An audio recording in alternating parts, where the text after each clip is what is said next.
오늘의 말씀의 제목은 갈등하는 인간이라는 제목으로 하나님의 말씀을 같이 나누겠습니다. 자, 갈등이라는 의미는 대체적으로 두 가지로 생각해 볼 수 있습니다. 첫째는 사람과 사람의 관계 속에서 또는 어떤 단체와의 그룹과의 관계 속에서 어떤 목표가 다르고 이해관계가 다름으로 인해 가지고 서로 간에 강한 충돌이 생기는 것을 말합니다. 그래서 부부 간에 갈등이 있습니다. 노사, 그죠? 일하는 사람들과 회사에 갈등이 있습니다. 할 때 이런 말을 쓸 것입니다. 또 다른 의미는 사람의 마음에는 항상 두 가지 이상의 것이 자리를 잡고 있습니다. 어떤 욕구로, 어떤 이유로 이것을 할까, 저것을 할까, 갈피를 못 잡고 고민하는 그런 상태를 말합니다. 오늘은 후자의 의미로서 우리가 이것을 할 것인가, 저것을 할 것인가 고민하는 그런 인간의 내면적인 갈등에 대해서 생각해 보는 시간이 되겠습니다.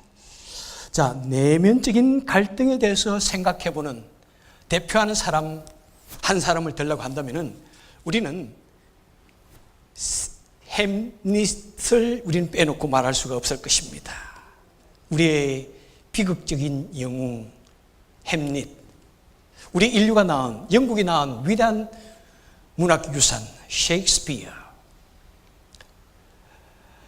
거기에 나오는 이 햄릿은 누구냐면은 덴마크의 왕자입니다. 그런데 어느 날 자신의 아버지가, 왕이 죽게 됩니다. 그런데 그 아버지가 사고로 죽은 줄 알았는데 나중에 알고 보니까 독사를 당했습니다. 누구에게?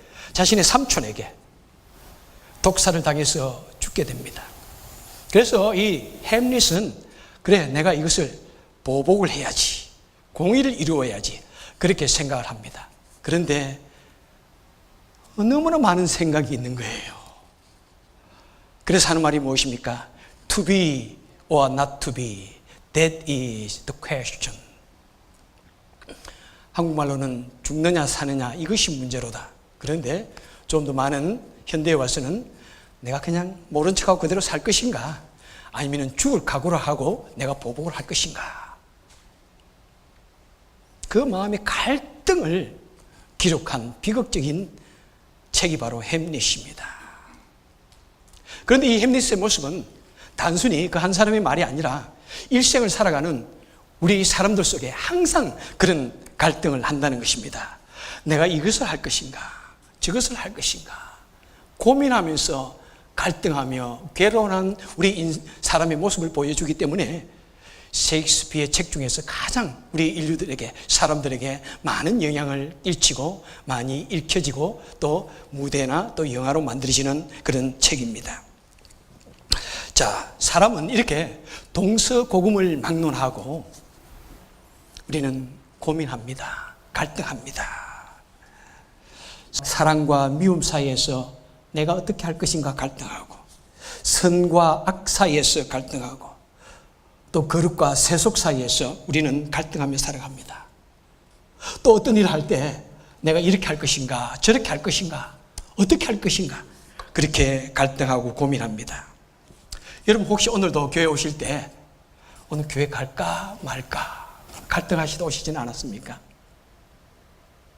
또 오늘 혹시 또 헌금하실 때도 좀 작은 지폐로 할까, 큰 걸 할까 만지작거리면서 갈등하면서 혹시 헌금하지는 않으셨나요? 자, 이런 고민은 우리 범부만이, 저와 여러분같이 평범한 사람만 고민하는 것이 아니라는 것을 성경은 우리에게 말씀해 주고 있습니다.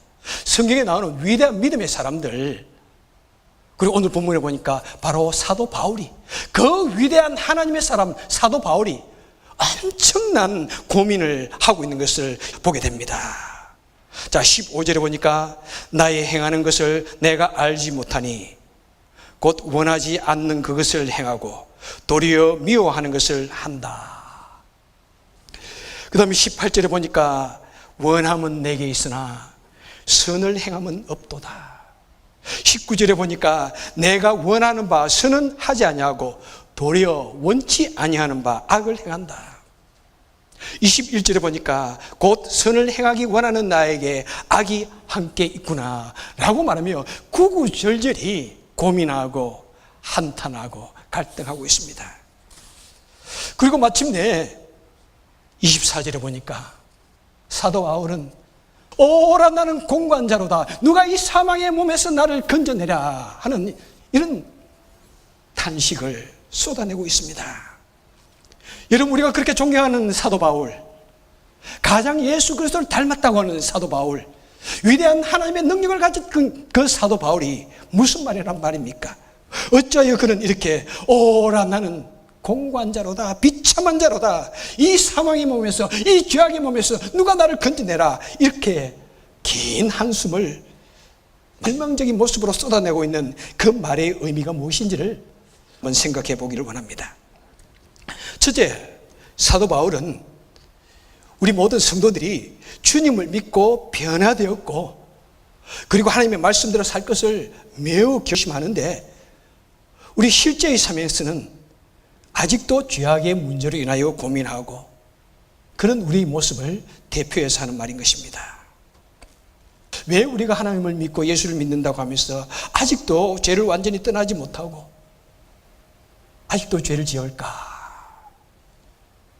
왜 이렇게 모순적일까? 그러면서 23절에서 이렇게 말합니다. 내 지체 속에 한 다른 법이 내 마음의 법과 싸워서 내 지체 속에 있는 죄의 법 아래로 나를 사로잡아 오는 것을 보는도다. 여러분, 무슨 말입니까? 우리 사람의 마음에는 이 두 가지의 법이 있다는 것입니다. 하나는 하나님의 법을 따라서 살려고 하는 선한 양심의 법과, 또 하나는 육신의 욕심을 따라서 살려고 하는 그런 죄의 법이 있다는 것입니다. 여러분은 어떻습니까? 여러분 신앙생활 잘 하세요? 말씀대로 잘 순종하며 승리하는 삶을 살고 있습니까? 여러분, 저도 참 이런 문제 때문에 많이 고민하고 갈등하기도 합니다. 우리는 일생 동안 그런 고민을 하면서 살아야 됩니다. 내 속에는 두 가지의 법이 항상 있습니다. 언제나 하나님의 말씀대로 살아야 되는데 죄악의 모습을 가지고 사는 이런 모습이 괴롭기도 하지만은 바로 그것이 우리가 일생 동안 우리가 감당해야 할 우리의 문제요, 우리의 숙제고 우리의 고민인 것을 사도 바울은 우리에게 말해주고 있는 것입니다. 2017년도 1월 달에 제가 이 외화를 드린 것 같습니다. 체로키 인디안 사회에는 이런 우화가 있습니다. 어느 날 추장이 그 손주에게 말합니다. 얘야, 우리 사람의 마음에는 늑대 두 마리가 살고 있단다. 한 마리는 검은 늑대고 또 한 마리는 흰 늑대란다. 검은 늑대는 언제나 죄악을 행하고 교만하고 다른 사람을 해하려고 하는 사람이고, 흰 늑대는 언제나 선을 행하고 기쁨을 나누고 다른 사람을 도우려고 하는 마음이다. 그랬더니 손주가 묻습니다. 할아버지, 그러면 두 마리 늑대가 싸우면 누가 이겨요? 누가 이긴다고요? 네가 밥을 많이 주는 그놈이 이긴단다. 그죠? 우리 마음속에 있는 두 마리의 늑대, 내가 누구에게 밥을 더 많이 주느냐? 계속해서 악한 생각을 하고 악한 행동을 하고 성질을 부룩부룩 내면서 검은 늑대에 계속 밥을 주면은 날마다 이 검은 힘이, 내 속에 있는 죄악의 힘이 강해집니다. 하지만 매일같이 하나님의 말씀을 묵상하고 읽고 기도하며 내 자신을 돌아보고 바르게 살기를 애쓴다면 흰 늑대가 이기는 것입니다. 그래서 그 모습이 점차적으로 성인의 모습, 예수 그리스도를 닮은 그런 모습으로 변해가는 것입니다. 여러분, 이것은 너무나 우리 성경적인 그런 우화입니다. 여러분, 우리가 아무리 예수를 믿는다고 해도 저절로 천사가 되는 것 절대로 아닙니다. 우리는 끊임없이 고민하고 괴로워하고 갈등하면서 하나님의 말씀대로 살기를 애를 쓸 때, 그때 하나님께서 우리에게 은혜를 주셔서 우리를 하여금 승리의 삶을 살게 하는 것입니다. 여러분, 우리 부부의 모습들을 보십시오. 우리 남편들이 종종 마음이 결심합니다. 물론 부인도 마찬가지고요. 내가 오늘은 우리 아내에게 잘해줘야지, 우리 남편에게 잘해줘야지, 이렇게 생각을 합니다. 정말 나이스해야지. 그런데 그냥 만나서 탁 얼굴을 보고 말을 몇 마디 하는 순간에 나도 모르는 사이에 부르륵 화가 납니다. 그냥 폭 찔러줍니다. 그냥 상처를 주는 말을 탁 내뱉습니다. 나는 분명히 좀 잘해주고 싶은데 나도 모르는 사이에 터져 나오는 이 죄악된 모습들, 이 악한 모습들, 그런 것이 끊임없이 우리 속에서 갈등하고 싸우고 있는 것입니다. 여러분, 그러기 위해서는 우리는 열심히 노력해야 됩니다. 기도해야 됩니다. 말씀을 묵상해야 됩니다. 그러면서 우리는 또한 일생 동안 갈등하는 것이 바로 우리 성도들이 짊어져야 할 짐인 것을 우리는 알아야 됩니다.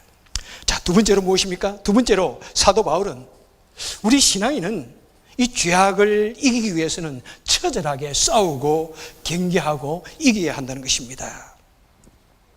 사도 바울이 하는 이 고민과 이 한탄이 마치 죄와의 그 싸움에서 매일같이 실패하는 것이라고 생각하는 그런 어두운 그늘을 이야기하는 것만은 아니라는 사실입니다. 바울은 자신의 이 고민을 통해서 우리 신앙인은 죄악을 어떤 마음으로 대해야 하는지 우리에게 말해주고자 하는 것입니다. 우리 신앙인은 하나님의 말씀에 순종하고 살려고 하는 거룩한 고민을 매일같이 해야 하는 것입니다. 여러분, 누가 죄를 이기기 위해서 고민합니까? 절대로 이 세상의 악한 범인들은 죄를 이기기 위해서 고민하지 않습니다. 그죠? 어떻게 하면 더 완벽하게 죄를 짓느냐 위해서 고민하지, 내가 죄를 짓지 않아야지, 악을 행하지 않아야지 고민하지 않습니다. 하지만 우리 성도는 이 죄를 이기기 위해서 여러 가지 고민하고 괴로워하는 것입니다. 그래서 우리는 언제나 이 죄악의 모습들을 바라볼 때 항상 마음에 결단해야 됩니다. 전투태세를 갖춰야 됩니다. 조금 더 안일하게 생각해서는 안 됩니다. 조금 더 느슨하게 허리띠를 풀어서는 안 됩니다. 죄악의 모습들을 바라볼 때마다 엘러트해야 됩니다. 그리고는 내가 어떻게 하든지 이 순간을 이겨내야지, 하나님이 기뻐하는 일을 해야지 생각하면서 그 죄악에 대해서 경계심을 풀지 않아야 하는 것입니다. 여러분, 발람 선지자를 아십니까? 이스라엘 민족들이 애굽을 탈출하여서 이제 가나안 땅에 향해 갑니다. 매일같이 그 근처에 있는 수많은 이방 나라들을 쳐부수면서 승리하면서 가고 있습니다. 그랬더니 모압의 발락이라고 하는 왕이 그 소식을 듣고 이제 매우 두렵습니다. 자, 이스라엘이라는 저 민족이 이 광야 전체를 휘젓고 다니는데, 야, 큰일 났다. 우리는 어떻게 하면 좋을까? 그래서 생각한 것이 뭐냐면은, 야, 발람이라고 하는 선지자를 불러서 그 이스라엘 민족을 저주하게 하자. 그래서 사람을 보냅니다. 발람 선지자여, 이곳에 오셔서 그 이스라엘 민족을 좀 저주해 주십시오. 그러면 우리가 이길 것입니다. 그랬더니 하나님께서 발람에게 안 된다, 가지 마라. 그랬더니 발람이 계속해서 그 발락 그 왕의 그 신하들을 대접하면서 그들과 교제를 합니다. 그랬더니 발락 왕이 금은 보화를 주면서 유혹을 합니다. 제가 이런 물질로 당신을 후원할 테니 제발 오셔서 이스라엘 민족을 저주해 주십시오. 그랬더니 그냥 그 물질의 욕심에 그냥 끌려가지고 거기를 떠나려고 합니다. 그랬더니 하나님께서 안 된다 말했는데도 그냥 그 길을 그냥 갑니다. 탐욕의 눈이 어두워서 그 길을 가게 됩니다. 그랬더니 어떤 일이 생깁니까? 이번에는 천사가 불칼을 들고 길에 서서 막습니다. 그래도 탐욕의 죄악의 눈이 멀었기 때문에 그래도 그 길을 지나갑니다. 그랬더니 이번에는 어떻게 합니까? 타고 가던 나귀가 벌떡 일어서서 말을 합니다. 그래도 그것이 귀에 들어오지 않습니다. 죄악에 대해서 조금도 심각성을 느끼지 못하고 계속해서 그 길을 가게 됩니다. 발람은 뭐 어때? 아이, 괜찮아. 계속해서 죄악을 탐하고 그 맛을, 그 유혹을 이기지 못하고 빨려들가다가 결국에는 무서운 파멸을, 종국을 맞이하고 맙니다. 도대체 우리 하나님께서 얼마나 급하셨으면 천사를 칼을 들려서 파송했었을까요? 우리 하나님께서 얼마나 급하셨으면은, 얼마나 그 사건이 중차대했으면은, 심각했으면은 세상에 나귀를 말을 하게 해가지고 그를 막고자 했을까요? 그런데도 욕심의 눈물에 있으니까 그것이 보이지 않냐고, 그것이 귀에 들려오지 않는 것입니다. 여러분, 이 사건이 좀 비이성적으로 들리십니까? 아니, 무슨 그런 이야기가, 우화스러운 그런 이야기들 성경에 있단 말인가? 갑자기 마음에 불신이 막 발동하고 있진 않나요? 야, 강 목사 봤더니 그런 말도 믿고, 야, 말 못하겠네, 혹시 그런 생각 들지 않나요? 여러분, 그런데요, 현대에도 이런 일이 생긴다는 사실을 여러분 기억하셔야 됩니다. 오늘날 현대에도 우리 하나님께서는 우리 주위에 계시면서 여러 가지 초자연적인 방법으로, 여러 가지 우리가 이해할 수 있는 비이성적인 그런 방법으로, 기적적인 방법으로 우리에게 이런 모양 저런 모양을 우리에게 말씀해 주십니다. 얘야, 그 길은 안 된다. 그것은 멸망의 길이다. 아니다, 그것은 죄악의 길이다. 누구를 통해서? 뉴스를 통해서, 누구를 통해서? 믿음의 사람들을 통해서, 누구를 통해서? 하나님의 말씀을 통해서, 어떤 주위에 일어나는 사건들을 통해서 우리에게 말합니다. 절대로 그런 일을 행하면 안 돼. 그런데 욕심에, 죄악에, 욕망에 눈이 멀어 있으면 그런 소리가 들려오지 않습니다.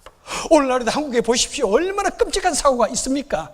일생에 사람들의 인기를 먹고 사는 우리 젊은 아이돌 그룹이, K-팝의 선두주자들이 얼마나 안일하게 그것이 죄인 것을 알면서 음란한 짓을 하고 성을 주고 팔고 사는 일을 하고 죄악의 일을 하면서, 야, 내가 이런 일을 하면 내 인생 끝나는 거야. 나는 죄악적인 존재야. 그렇게 하면서 그 죄를 짓는 거 보십시오. 수많은 사건들이 우리 주위에 계속 생김에도 불구하고 나는 괜찮아. 그렇게 안일하게 생각하다 결국에는 인생을 망치게 되는 것입니다. 여러분, 성도는 어떻게 해야 됩니까? 죄를 무서워해야 됩니다. 멀리해야 됩니다.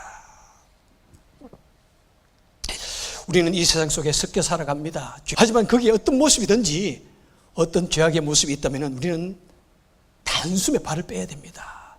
그리고 예민하게 하나님께서 우리에게 들려주시는, 때로는 천사를 통해서, 나귀를 통해서, 뉴스를 통해서 들려주시는 그 음성에 예민하게 우리는 반응하고 그 말씀에 순종해야 되는 것입니다. 예수님의 제자 베드로를 보십시오. 베드로는 자타가 공인하는 예수님의 수제자입니다. 예수님께서 십자가에 달리기 위해서 잡히시는 그날 밤에 베드로는 도망을 갑니다. 너무나 두려웠습니다. 그런데 그는 도망을 가서 멀리 도망간 것이 아니라 그 제사장의 무리들 그 속에 들어가서 어떤가 형편을 살피고 있었습니다.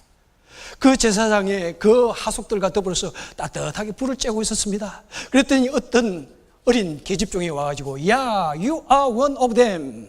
너도 그들 중에 한 핏거리가 아니냐.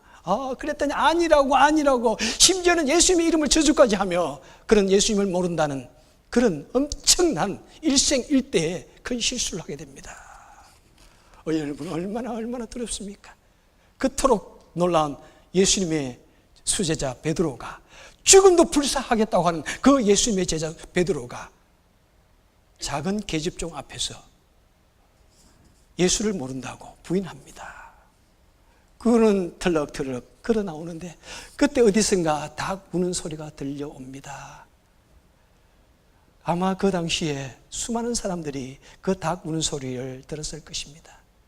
그런데 그 닭 우는 소리가 크게 베드로의 귀에 확대되어져서 그의 양심을 콕 찌릅니다.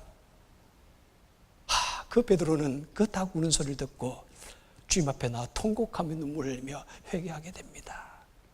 누구든지 다 그냥 스쳐갈 수 있는 작은 그 소리, 베드로는 결코 예민하지 않았습니다. 베드로는 어떤 사람입니까? 그는 거친 뱃사람입니다. 그는 일생 동안 삶을 거칠게 살아온 남자 중에 남자와 같은, 상남자와 같은 그런 모습을 가진 남자였습니다. 칼도 빼들 줄 알고요, 주님을 위해서 생명도 바치겠다는 그런 모습을 가진 상남자입니다. 그런데 작은 계집종 앞에서 주님을 모른다고 부인하더니, 그런데 작은 닭 울음 소리에 그의 영혼이 얼마나 순수한지 단번에 예민하게 탁 반응하면서 회개하며 주님 앞에 돌아가는 모습을 보게 됩니다. 그의 모습은 거친 남자였지만 그의 마음은 한없이 착하고 감성적인 그런 순수한 소년과 같은 믿음을 가진 사람이었습니다. 여러분, 우리 일생을 살아가면서 작은 하나님의 음성에도 귀를 기울 수 있는 우리가 될 수 있기를 소원합니다. 사울왕을 보십시오. 사울왕 얼마나 대단한 사람입니까? 그죠? 남자가 봐도 대단한 남자다. 남자가 봐도 너무 멋있다. 저 사람 우리를 구원할 왕이다. 그래서 이스라엘의 초대 왕으로 뽑혔습니다. 얼마나 인기가 좋은지요. 그런데 어느 날 다윗이라는 이 젊은 친구가 자기 인기를 치고 올라옵니다. 첫 번 아이돌 그룹이에요. 여인들이 오빠 그러면서 따라다닙니다. 사울은 천천히요, 다윗은 만만이라 오빠 부대가 막 따라다닙니다. 얼굴도 잘생겼죠. 기타도 잘 치죠. 거기다 전쟁의 영웅입니다. 남자 중에 남자. 모든 여인들의 로망입니다. 사울은 그것을 보고 갑자기 속에서 그냥 화가 치밀어 오릅니다. 시심이 발동합니다. 야, 저러다는 내 왕의 자리도 빼앗겼구나. 일어나는 시기심을 물리치지 못하고 창을 들어서 다윗을 죽이기 위해서 그 심정을 하여 창을 던집니다. 다윗이 피합니다. 또다시 다른 창을 던집니다. 다윗은 그 길로 도망자가 됩니다. 그랬더니 사울왕은 사객을 보내어 그를 죽이려고 합니다. 실패하자 이번엔 군대를 보내서 그를 죽이려고 합니다. 그래도 실패하자 그는 마치 들짐승을 사냥하듯이 군대를 이끌고 가서 그를 죽이려고 합니다. 그러다가 갑자기 화장실에 가고 싶습니다. 물속에 들어가서 볼일을 보고 있습니다. 그랬더니 어린 다윗이 그 굴 속에 숨어 있었던 것입니다. 가만히 볼일을 보고 있는 사울 왕 뒤에 가서 그의 옷을 이렇게 뱁니다. 그의 옷을 베고 나서 그가 어떻게 합니까? 사무엘상 24장 5절에서 그 사건을 이렇게 적고 있습니다. 그 일 후에 사울의 옷자락 뱀을 인하여 다윗의 마음이 뭐라고요? 찔렸어. 내 주를 치는 것은 여호와를 금하시는 것이니 그는 여호와의 기름 부음을 받은 자가 됨이니라. 다윗이 사울의 옷을 잘랐는데 얼마나 잘랐을까요? 요즘 잘 드는 가위, 제단용 가위로 착 자른다면 한 손바닥 정도는 자를 수 있을 거예요. 그죠? 거기에 잘 드는 가위는 없었겠죠. 칼이 있었을 것입니다. 지금 칼을 가지고 옷을 한번 자르려고 해보십시오. 얼마나 힘드는지요. 손바닥 크기는 잘랐을까요? 아마 손톱만큼 잘랐을 겁니다. 손톱만큼 자른 그 옷을 들고는 마음이 괴로웠다. 양심이 괴로웠다. 왜 그렇습니까? 바로 다윗의 양심이 강낭꽃보다도 더 푸르게 시퍼렇게 살아있기 때문에 그런 손톱만큼 자른 그 옷자락을 들고 괴로워하는 것입니다. 야, 내가 이렇게 작은 자란 말인가? 내 마음속에 사리가 있었구나. 하나님의 기름 부은 종을 내가 이렇게 해하려고 하는 마음이 있었구나. 괴로워서 견딜 수가 없었습니다. 반면에 사울왕은 어떻습니까?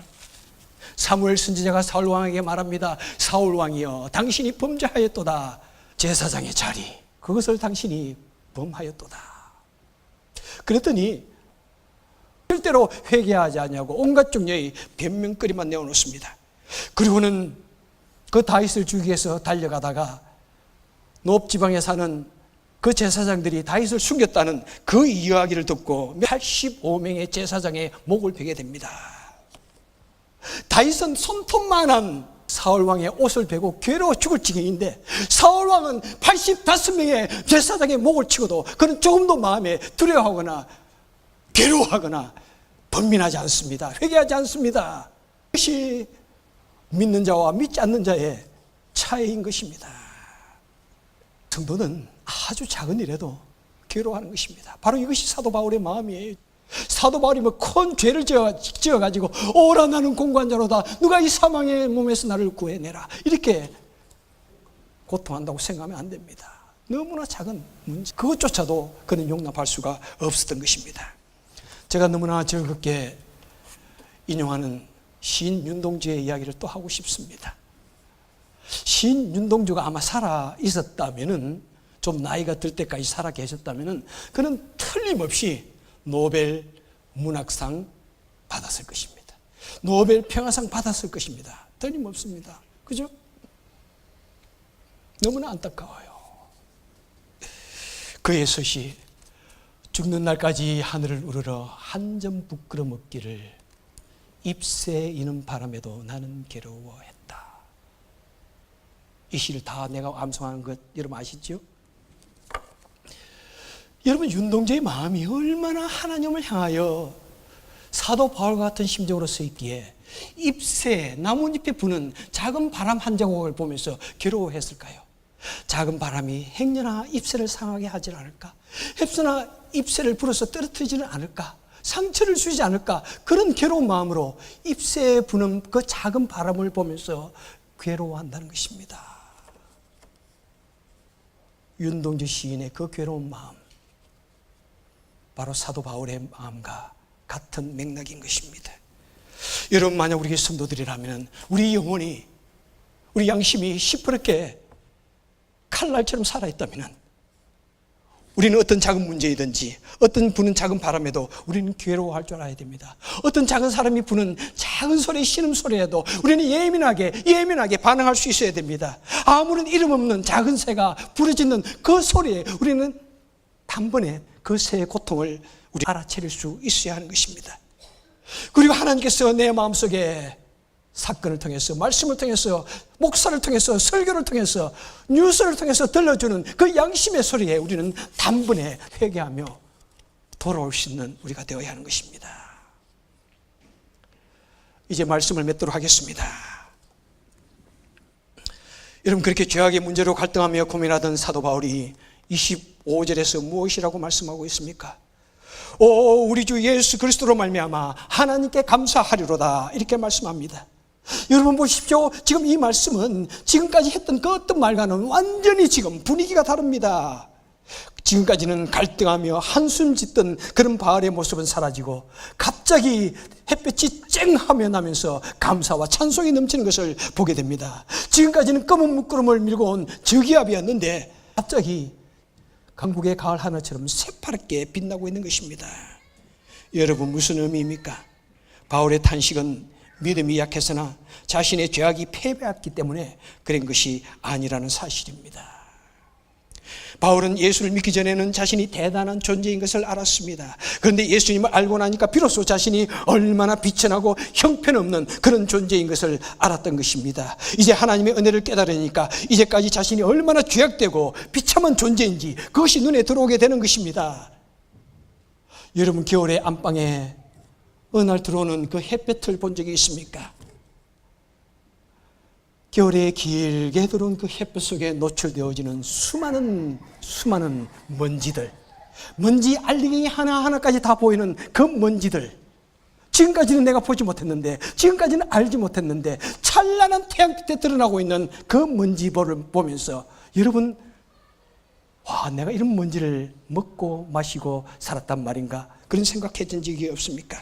여러분, 그렇습니다. 우리가 하나님의 그 찬란한 빛에 바라본다면 누구도 그 빛 앞에 살아남을 자가 없는 것입니다. 그런 마음에, 그런 모습을 바라보면서 우리는 한탄합니다. 하나님, 나는 정말 형편없는 비열한 자입니다. 나 같은 죄인이 어떻게 목사입니까? 나 같은 것이 어떻게 성도입니까? 나 같은 것이 어떻게 이렇게 뻔뻔하게 예수 믿는다고 설치며 살아가고 있습니까? 가슴 아파하게 되는 것입니다. 여러분, 우리는 자칫 잘못 하나님이 주시는 그 찬란한 율법의 빛을 가지고 다른 사람을 판단하기 쉽습니다. 그죠? 우리는 얼마나 대부분 그런지요. 우리는 매우 나 자신에게는 관대합니다. 그런데 다른 사람의 작은 실수나 그런 죄악의 문제에서는 얼마나 엄격하고 얼마나 쉽게 정죄하는지요. 그러면서 나의 죄악의 문제에 대해서는 매우 관대합니다. 온갖 종류의 변명거리가 있습니다. 온갖 종류의 이유가 있습니다. 매우 나에 대해서는 넓은 아랑으로 용서합니다. 하지만 사도 바울은 다른 사람 모두에게는 매우 관대합니다. 생명을 주기까지 사랑하지만 자신의 모습에 대해서는 조금도 작은 티끌과 같은 먼지와 같은 그런 모습도 결코 철저하게 자기를 성찰하며 돌아보고 있는 것입니다. 여러분, 우리 성도가 하나님을 믿으면 믿을수록, 하나님을 알면 알수록 나의 수준과 나의 추함의 정도를 더욱더 깨닫게 되는 것입니다. 우리가 거룩하신 하나님을 경험하면 경험할수록 내가 얼마나 죄악된 존재인가를 깊이 통찰하게 되는 것입니다. 우리가 찬란한 하나님의 영광 빛에 들어가면 들어갈수록 내가 얼마나 못났는가를 깨닫는 것입니다. 우리가 무한하고 온전하신 그 하나님 앞에 설수록 내 자신이 얼마나 유한하고 얼마나 부족하고 얼마나 못났는지를 우리는 철저히 통감하게 되는 것입니다. 우리 같이, 저와 여러분, 우리 같이 우리 이 신앙인의 거룩한 고민을 짊어집시다. 일생 동안 어떠하든 내 영혼 속에서, 내 인격 속에서, 내 삶 속에서 죄를, 티끌만한 그 죄도 다 제거할 것인가, 그것을 고민합시다. 그리고 가을 하늘보다도 더 푸른 그런 양심으로서 우리 매일 자신을 성찰하며 하나님의 은혜의 빛 속에 감사와 찬송의 삶을 살 수 있는, 그래서 이 세상을 더욱더 아름답게 만들어가는 저와 여러분 되시기를 주님의 이름으로 축원합니다. 기도하겠습니다. 좋으신 하나님 아버지, 참으로 두렵습니다. 참으로 부끄럽습니다. 우리가 이렇게 하나님의 말씀을 같이 나누며 전하지만은 주여, 우리 속은 얼마나 더러운 것을 가득 차 있는지요. 때로는 달콤한 설탕물을 마시듯이 때로는 그 죄악을 얼마나 즐기는지요. 때로는 모든 사람이 알지 못하고 나 혼자 즐기는 것을 얼마나 또한 즐기는지요. 오 하나님, 간절히 바라고 소원합니다. 사도 바울의 마음을 주옵소서.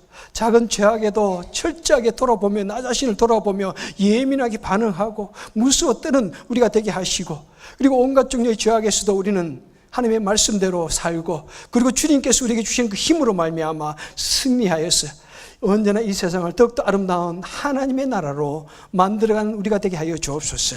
우리 주 예수 그리스도 이름으로 간절히 기도합나이다. 아멘.